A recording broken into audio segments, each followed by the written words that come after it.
Cricket on the brain 24/7, 365? Well, every Monday, Corbin Middlemass and ex-Test opener Ed Cowan join forces on the ABC Cricket Podcast. And I watch him bat and I think, it's like Brian Lara on steroids. Featuring the best analysis and biggest results. We're not better off trying to blood someone else in a series like this. And the stories that have your cricket thread popping off. So if I'm buying the Renegades, why would I want to purchase that? ABC Cricket Podcast, every Monday on ABC Listen or wherever you get your podcasts. Because there's no off-season in cricket. ABC Listen. Podcasts, radio, news, music and more. Argentina, champions of the world! Again! At last! And the nation will tango all night long! Scaloni will be fated. Messi will be sainted. The 2022 World Cup was defined by a GOAT achieving his destiny. What is going to define the 2026 edition? We have plenty to discuss because it looms as another John Farnham-style farewell for Messi and Ronaldo. And if they're winding down, who's the player that might seize the mantle and the moment? Frenchman Kylian Mbappe, Spanish young gun Lamine Yamal. Elsewhere, England has a German manager trying to end a 60-year wait. Erling Haaland embodies the Viking aesthetic of Norway. Brazil is chasing a 6th crown. There are dark horses, rank outsiders, and much, much more. Mark Schwarzer is here to take us through it. I'm Patrick Stack. This is ABC Sport Daily World Cup Special. We are bearing down on the World Cup, and to talk to us about the biggest possible storylines, we have Australia's most capped Socceroo, Mark Schwarzer. Mark, so much to pull apart today, and we're going to start with two greats of the game who we kind of assumed last World Cup would not be at this World Cup. Lionel Messi, Cristiano Ronaldo. You don't write off champions. But can you see these two giving Argentina and Portugal, respectively, a deep run at the 2026 tournament? Yes, I can. And again, for me, it really depends on the management of those two players. I think physically, I'm not sure whether Messi will be able to do 90 minutes 3 times in a row in the group stages at levels that we've expected in the past. His game has altered. He's not someone to track back anymore. He walks a lot after he loses possession or the game breaks down. So his game has definitely changed over time. His influence still has been huge. And he's an unbelievable player. And still within a certain area, ball at his feet is still going to be very, very difficult to deal with. Lionel Messi has conquered his final peak. Lionel Messi has shaken hands with paradise. The little boy from Rosario, Santa Fe, has just pitched up in heaven. He climbs into a galaxy of his own. He has his crowning moments. And he's going to be a big influence on this Argentina side. How much, how often, is going to be interesting to see how that plays out. But I think we'll see more of an influence from Messi on Argentina than we will see from Cristiano Ronaldo on Portugal. I fear for Portugal insofar as I think that Portugal could be a far better side without Cristiano Ronaldo starting every game. I think Cristiano Ronaldo is at a point in his career where he's more of an impact player. I think Portugal's game changes a lot when Cristiano Ronaldo is playing, because now he's about that target man. He's target man, as in target man in the 80-yard box. He's not someone that's going to run in behind defenses anymore. He's not someone who's going to necessarily take on a player and then run 30, 40 metres and score a goal. He's someone that wants balls in the box. He's obviously still got a great leap on him. He's still a very, very good header of the ball. He's still a great finisher within that 18-yard box. And I think that's the key. Pedro Neto. Nuno Mendes. Ronaldo again. Incredible. The goals just keep coming for Cristiano Ronaldo. But for Portugal, that changes a lot on the way they play. So you're playing up until that 18-yard box, to a large degree, you're playing with 10 men. So that's their challenge. And I've seen at the Euros, the last Euros, I really believe that Portugal would have been better when he was out of the 11, that he came on and been more impactful. And I see that even more so now at the World Cup. Like I said, there's no doubting his ability to score goals. It's just getting there. That area of how much of an influence does he have in the overall game? How much end product will he give you? And what sort of deliveries do you need to give him to give him the best opportunity to get that end product? But I still don't see Roberto Martinez using him as an impact player. I just don't see Cristiano Ronaldo feeling like he should be an impact player. I think he still believes he should be playing every game. We've seen it in a lot of the qualifiers. Cristiano Ronaldo starts. But overall, I think Portugal's a really good side. But I think they'd be a little bit better if he was off the bench. I guess it's that mentality that draws you to the level of greatness that he's at. If that greatness from those two is, winding down, and they've been doing it for such a long time, I guess maybe the question is who is ready to take possession of the torch as the sort of the greatest in the game right now, who can define themselves as the player of this era. Spain's Lamine Yamal and France's Kylian Mbappe, you feel like they're probably leading the way. Who do you expect out of those pair to shine brightest at this tournament? It's a really interesting one. Like the fact that we're even talking about the fact that is Kylian Mbappe going to be the one or not going to be the one? Is someone else going to actually outperform him potentially and be more influential? Is a strange one, because you kind of look at Mbappe, kind of like everything and had the world at his feet, and you just felt that he would just go on and be almost like that one player that's kind of at a different level to everyone else. And one feels for Mbappe, who scored a World Cup final hat-trick and lost. How can that be? You look at his stats, they're still phenomenal. But the issue, and I think Luis Enrique came out, there was a lot said about why he left PSG, why Luis Enrique basically let him go from PSG, wanted him out, and then the rise of PSG since the departure of Kylian Mbappe, going on and win Champions League football since he's left, that PSG are actually a better side now. And that is really telling. And knowing that Kylian Mbappe and Luis Enrique said it, he's not a team player. He is a Kylian Mbappe player. And it's about Kylian Mbappe's stats and goals and return and everything else. And there is a valid argument for that when you look at Real Madrid and their kind of drop off a little bit as well, and lack of delivering silverware and not being as competitive in the Champions League as what had been in the past, and certainly being quite a little bit off it this year in La Liga. But you'd be a brave person to say, well, we need to get rid of Kylian Mbappe because of the returns he gives you. But it's more about finding a way to get the maximum out of him, not only in goal return and goal involvements, but also how he can help the team out even more. So yeah, look, I think there's no doubt he's going to score goals. There's no doubt he's a world-class player.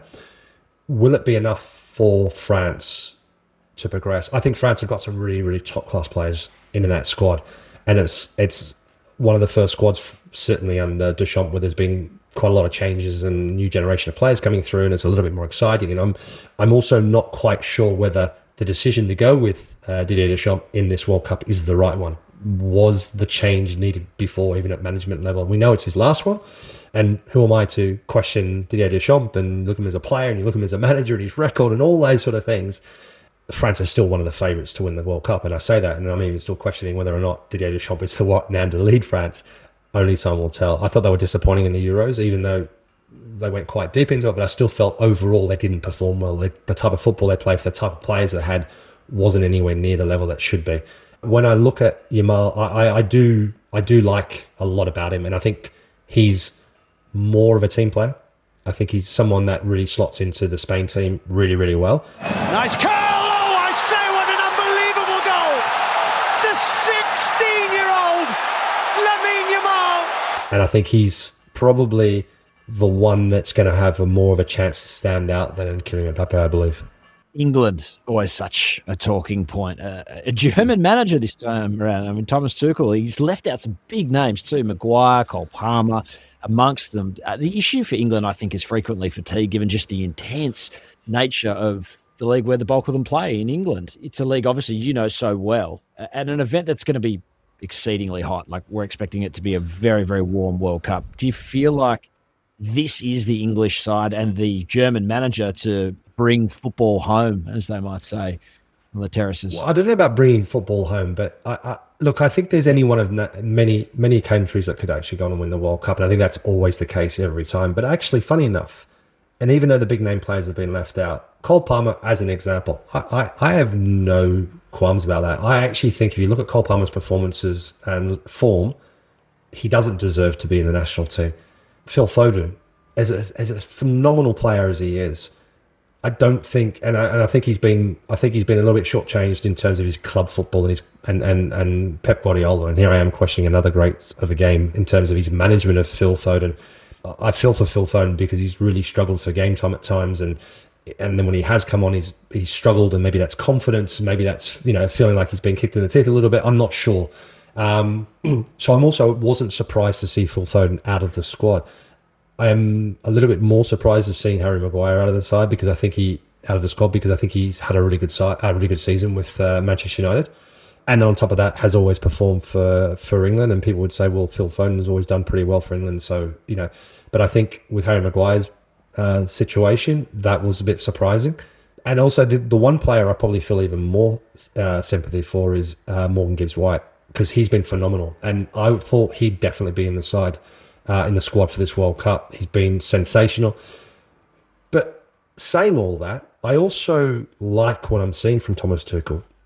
We've seen it in the past with England sides, is that they pick the best sort of talented players, biggest name players in the Premier League, English players. But as a team, they always struggled. They struggled to find any kind of gel, any kind of system that kind of complemented all the players and trying to find those pieces to the puzzle. And what we've seen with Thomas Tuchel, he's gone, well, I've gone and picked the best team. I think I've picked the best team that I can pick. So how everyone fits in, Jordan Henderson's there, and he's played hardly any football. But why? He's there because of his attitude, his respect for amongst the players, his stature amongst the players, and the manager knows he's got his 100% backing. And he's all part of that jigsaw puzzle that Thomas Tuchel believes will be the right mix and blend of players to give England the best chance to go very deep in this tournament. So I like that. I like that approach, but obviously will be hugely criticised if they don't do well.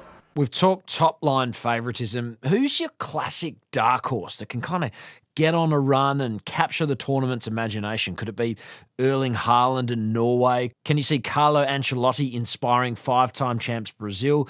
Could it be Mexico or USA harnessing the strengths of the home fans? Senegal has shown big tournament bona fides in Africa. Ecuador has gone nearly 2 years without a loss. You're a thinking man. Give us the thinking man's pick on this front.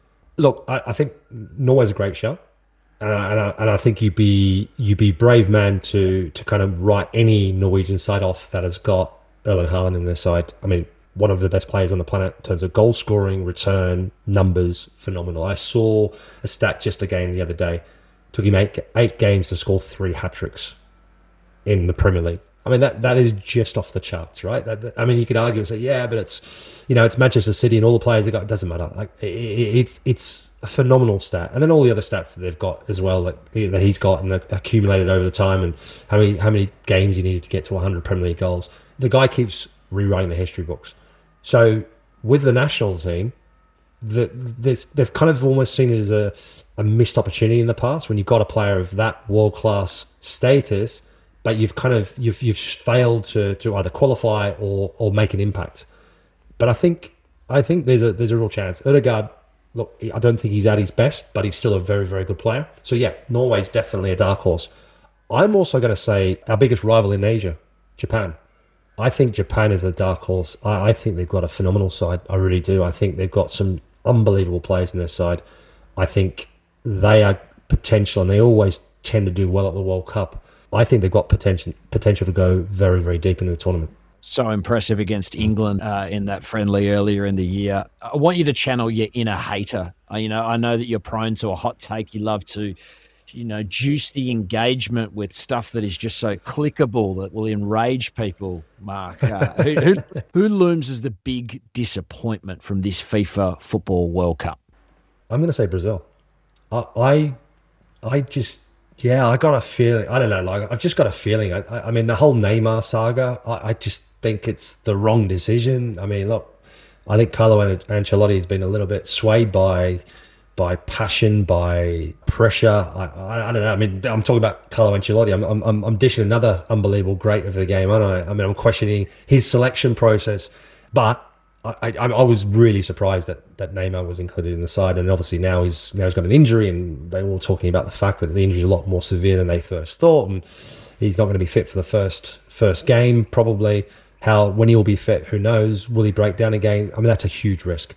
Yeah, and I think when I look at the Brazil side, it just doesn't smack me with huge amounts of brilliance and excitement. Like, yeah, Vinicius Junior, but he's been way way off his best, I think, in the last 12 months to 18 months.